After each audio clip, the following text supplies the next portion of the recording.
Hello and welcome my dear soul family. स्वागत करती हूँ मैं अपनी प्यारी प्यारी सोल फैमिली का, जो हमेशा मेरा साथ देती है, मेरी रीडिंग्स को इतनी ज़्यादा सपोर्ट करती है और अप्रिशिएट करती है। थैंक यू सो मच आप सभी को।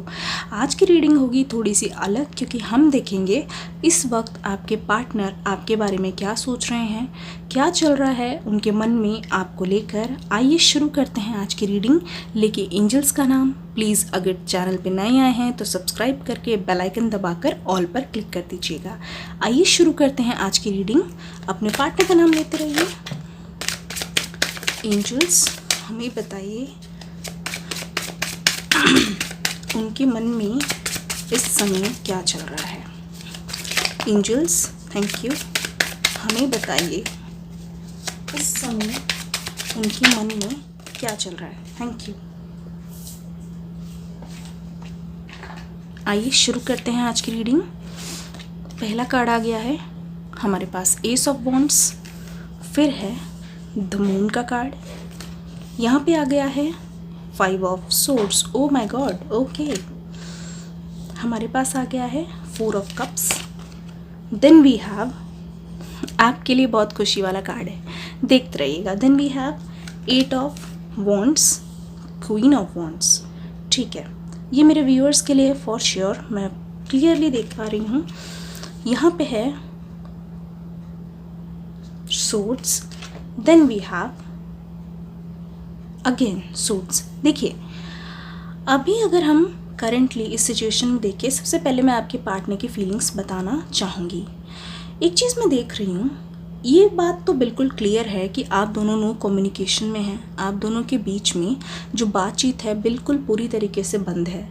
यहाँ पे बहुत सारे लोग ऐसे हैं जो ऑन एंड ऑफ अभी बात जिनकी हो रही थी, लेकिन जब भी बात हो रही थी वो बात कम, लड़ाई ज़्यादा हो रही थी और मिसअंडरस्टैंडिंग और कन्फ्यूजन ज़्यादा हो रही थी। ये चीज़ मैं देख पा रही हूँ, क्योंकि यहाँ पे बहुत सारे ऐसे लोग हैं जिन्होंने अपने पार्टनर को ब्लॉक किया है, या फिर उन्होंने या तो फिर आपने।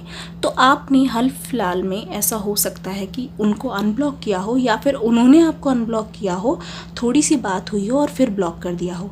तो ऐसा जो ऑन एंड ऑफ कन्फ्यूजन वाला बिहेवियर, जहाँ पे वो आपको बिल्कुल भी कमिटमेंट नहीं दे रहे हैं, बात बात पे लड़ाई हो रही है और सॉल्व होने की वजह बात और ज़्यादा बिगड़ती जा रही है, ये सीन बहुत सारे लोगों के साथ हो रहा है और वो करेंटली है मेरे व्यूअर्स। ये चीज़ मुझे क्लियरली पता लग रही है। ठीक है, यहाँ पे एक चीज़ मैं बोलना चाहूँगी उनके बारे में, जहाँ पर बिल्कुल ही बातचीत बंद है और कई साल हो गए हैं।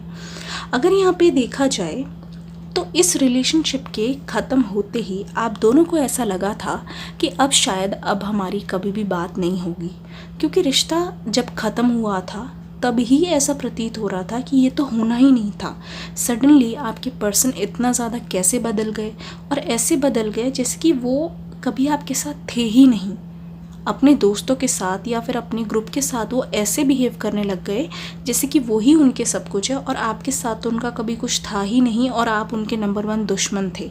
कुछ ऐसा ही उन्होंने बिहेव किया आपको छोड़ के, जैसे कि उनको कोई फ़र्क ना पड़ता हो। जिससे हुआ क्या, आपके मेंटल हेल्थ पे, आपके फिज़िकल हेल्थ पे बहुत ज़्यादा असर पड़ा, बहुत फ़र्क पड़ा। जिससे क्या हुआ, आप कहीं ना हमेशा डिप्रेस्ड या फिर दुखी दुखी से रहने लग गए। आपको ऐसा लगा ठीक है अब जो भी हुआ। आप में से बहुत सारे ऐसे लोग भी हैं जिनको तो रीज़न का पता ही नहीं था, बट किसी तरीके से जब सेपरेशन हो गया, बातचीत बंद हो गई और फिर कभी भी बात नहीं हुई। कुछ साल हो गए, लेकिन आपने उम्मीद छोड़ दी थी कि अब हम दोनों के बीच में कभी भी बात नहीं हो पाएगी, क्योंकि कुछ ऐसा ही खालीपन सा आ गया था। लेकिन माय डियर सोल फैमिली, अगर हम बात करें अभी की, उनके मन की बात की, तो हम देखेंगे इस डिसीजन को लेके जो उन्होंने लिया, आपसे बिल्कुल बातचीत बंद कर देना, इस चीज़ को लेके उनके मन में बहुत ज़्यादा पछतावा भरा हुआ है। पछतावा तो है ही, साथ के साथ आपके लिए जो प्यार था ना, जो इमोशंस थे, वो सारे के सारे अभी बहुत ज़्यादा जागे हुए हैं। Emotions are flowing so much, बहुत ज़्यादा इमोशनल एनर्जी के साथ मैं उनको देख रही हूँ।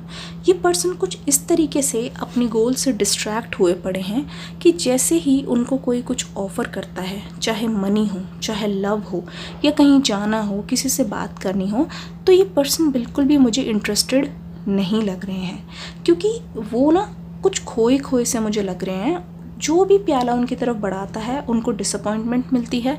मतलब कि अपनी लाइफ से ये बहुत ज़्यादा बोर हो चुके हैं, डिसअपॉइंटेड है और बहुत ज़्यादा निराश हैं अपने ही कर्मों की वजह से, अपने ही हरकतों की वजह से, अपने ही डिसीजन की वजह से जो उन्होंने पास्ट में आपके साथ किए या पास्ट में आप दोनों के बीच हुआ। तो उस चीज़ को लेके जब वो पीछे मुड़ के देखते हैं और अपनी सारी लड़ाइयाँ जो उन्होंने अपने सिर्फ ईगो को आगे रख के, ईगो को जताने के लिए किया, कभी कभी क्या होता था आर्ग्यूमेंट में आपका पॉइंट वैलिड होता था, लेकिन ये क्या करते थे उसे हमेशा नीचे की ओर रख देते थे और अपनी बात हमेशा ऊपर रखकर ये दिखाते थे कि आप फालतू में लड़ रहे हैं, जिससे क्या होता था कि आपको बुरा लगता था कि नहीं यार मुझे लड़ना नहीं चाहिए था, और आप ही बहुत बार माफ़ी मांगते हुए मुझे यहाँ पे नज़र आ रहे हैं। देखिए एक चीज़ मैं देख पा रही हूँ, बहुत सारे लोग यहाँ पे ऐसे हैं जो सेपरेट हुए खुद की लड़ाइयों की वजह से, लेकिन वहाँ पे एक थर्ड पार्टी, मतलब कि एक बहुत चालाक इंसान थे जो आप दोनों के रिश्ते पे बहुत टाइम से नज़र रखे हुए थे और वो बस बेसिकली यही चाहते थे कि आप दोनों को किसी तरीके से अलग करना है, क्योंकि वो जानते थे बहुत अच्छी तरीके से कि आप दोनों अगर एक साथ हैं ना तो एक मुट्ठी की तरह है जो बहुत ज़्यादा ताकतवर है, जिसे खोलना और उसमें से जो प्यार है उसे अलग करना आप दोनों की लाइफ में बहुत ज़्यादा मुश्किल है। तो इन्होंने कुछ ऐसा जाल बुना या फिर कुछ भी कह लीजिए, कोई प्लानिंग की या फिर आपके पर्सन को कुछ इस तरीके से भड़काया, अगर भड़काया भी नहीं तो कुछ इस तरीके से कुछ ऐसी अच्छी अच्छी चीज़ें दिखाई जो आपके पर्सन को लगा कि इस रिश्ते में तो ये सारी चीज़ें मिसिंग हैं, बाकियों के रिश्ते में तो है ही। तो कहीं ना कहीं आपके पर्सन ना उस चीज़ के बहकावे में आकर भी ऐसा करते थे, ये चीज़ मैं देख पा रही हूँ। हाल फिलहाल में मैं देख रही हूँ आपके पर्सन हो सकता है कि कहीं ट्रैवल करने का प्लान कर रहे हों। हमें ये जानना है कि उनके मन की बात क्या चल रही है।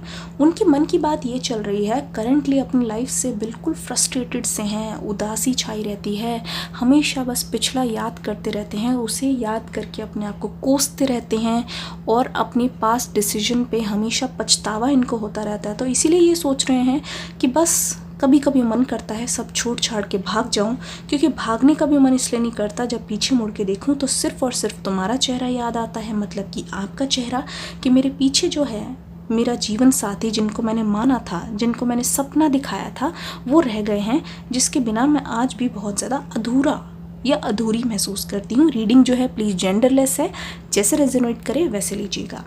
आप में से बहुत सारे लोग ऐसे हैं जो बहुत ज़्यादा शिकायत करते होंगे या फिर ये सोचते होंगे कि उनके घर वालों का इन्वॉल्वमेंट इसमें है कि नहीं।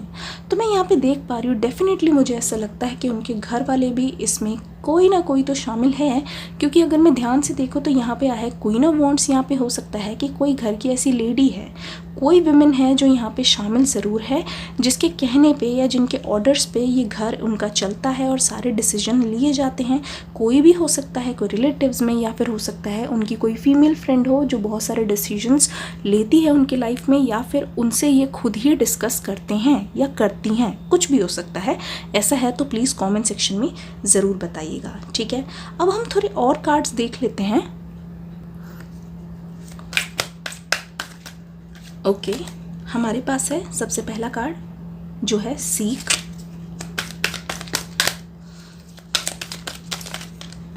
सारे कार्ड्स की इंफॉर्मेशन आपको नीचे मिल जाएगी। ओके, डेडिकेटेड एफर्ट, डिटैच, बहुत खूब। अगर ये कार्ड्स अगर आप तीनों ध्यान से देखें तो यहाँ पे कुछ नंबर्स बहुत ज़्यादा प्रोमिनेंट हैं। 9 है, 8 है, एन है, 11। Wow, divine number.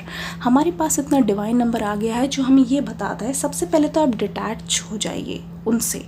जो भी उनकी मेमोरीज़ है या फिर उनकी चीज़ें आपके पास है, प्लीज़ उसे डिस्कार्ड कर दीजिए या फिर अपने आप से दूर कर दीजिए, क्योंकि अगर आप ऐसा नहीं करेंगे तो आप लेट गो कैसे करेंगे। ये जो पंछी हैं, आपके मन का पंछी है जिसको आपने पिंजरे में बंद कर रखा है, किसी और की सज़ा आप अपने मन को देते हैं, तो ऐसा मत कीजिए। प्लीज़ इसे आज़ाद कर दीजिए, उड़ने दीजिए, जो भी चीज़ है उसे लेट गो कर दीजिए, तभी जाके आपकी लाइफ में बाकी चीज़ें एंटर करेंगी। और वो क्या करेंगी हम ये भी देखते हैं। डेडिकेटेड एफर्ट, यहाँ पे साफ बोला हुआ है कि अगर आप चाहते हैं इस रिलेशनशिप की सक्सेस हो, ये रिश्ता आगे की ओर बढ़े, तो एंजल्स भी यही बोलना चाहते हैं कि ये जो एफर्ट्स है सिर्फ आपकी तरफ से लगाने से नहीं होगा, उनको भी बराबरी के हिस्सेदारी की मेहनत करनी पड़ेगी, तब जाके आपका रीयूनियन या फिर आप दोनों का रीयूनिशन पॉसिबल हो जाएगा। क्योंकि अगर ताली बजती है तो दोनों हाथ से बजती है, दो हाथ मिलकर ही, मैंने कहा ना, मुट्ठी बनती थी जो बहुत ज़्यादा डिफ़िकल्ट थी खोलना। जैसे आपका रिश्ता पहले था वैसे ही एफ़र्ट्स इस रिश्ते में दोबारा से लगाने होंगे। जब वो अपनी तरफ से मूव लेंगे तब जाके चीज़ें आगे की ओर बढ़ेगी। सीख, कोई भी चीज़ है आपको उसका आंसर चाहिए, या कुछ भी आप जवाब ढूंढ रहे हैं जहाँ पे आप लॉस्ट फील कर रहे हैं, तो उसका आंसर मांगने के लिए द डिवाइन को अपने आप को सरेंडर कर दीजिए। तब जाके आपके पास चीज़ें बहुत ब्लेसिंग्स की तरह आएंगी। लेकिन आपको सिर्फ बुरे टाइम में नहीं, अच्छे टाइम में भी उस ऊपर वाले का शुक्रिया अदा करते रहना है। ये देखिए यहाँ पे 2 कार्ड्स आ गए हैं, एस ऑफ वॉन्ड्स और यहाँ पे है 8 ऑफ वॉन्ड्स। अगर आप इनको ध्यान से देखेंगे, हमारे पास कार्ड आया था सीक और डिटैच, तो उसी का ही ये कंटिन्यूएशन है। ये मान लीजिए यहाँ पे है एस ऑफ वॉन्ड्स, मतलब कि आपके रिलेशनशिप में, मतलब कि आप दोनों की लाइफ में, लव लाइफ में कुछ ऐसा ट्विस्ट ज़रूर आने वाला है जो आपने सोचा भी नहीं होगा। जी हाँ, यहाँ पे देखिए विनिंग मोमेंट है, ठीक है। और ये जो टाइमिंग है ये बहुत ज़्यादा अनएक्सपेक्टेड है, अनबिलीवेबल है, जहाँ पे बिल्कुल भी आपने उम्मीद नहीं की थी कि ऐसा कुछ हो जाएगा। एक ये, दूसरा ये 8 ऑफ यहाँ पे वॉन्ड्स आया है। इसका मतलब है कि जो मेरे व्यूअर्स हैं, जो क्वेश्चन पूछ रहे हैं, उनको भले ही दिखाई नहीं दे रहा, उनको भले ही उम्मीद नहीं है, वो लाइफ से बहुत ज़्यादा फ्रस्ट्रेटेड से लग रहे हैं। इनफैक्ट बहुत बार रीडिंग देख के आप ये भी सोचते होंगे कि क्या है, कुछ भी नहीं हो रहा है, कुछ भी नहीं हो रहा है, हमारी लाइफ से तो बिल्कुल ही अलग है, या ऐसा कुछ भी, ठीक है, क्यों नहीं हमारी लाइफ में वो टाइम आ रहा है। द थिंग इज़, अगर आप ध्यान से देखेंगे तो यहाँ पे कंफर्मेशन दी जा रही है, ये जो चीज़ें हैं जो बहुत ज़्यादा पास्ट में डिले हो रही थी, वो इतनी तेज़ी से आपके पास आ रही हैं कि आपको भी वो चीज़ दिखाई नहीं दे रही, लेकिन पीठ पीछे, ठीक है, नीचे से, जैसे कि कहते नहीं है, सीड तो हमने बो दिया, अब जो वो बीज है वो नीचे से अपना काम धीरे धीरे कर रहा है, और वो एक दिन ऊपर की ओर आके ज़रूर खिल के एक नया पौधा बनेगा।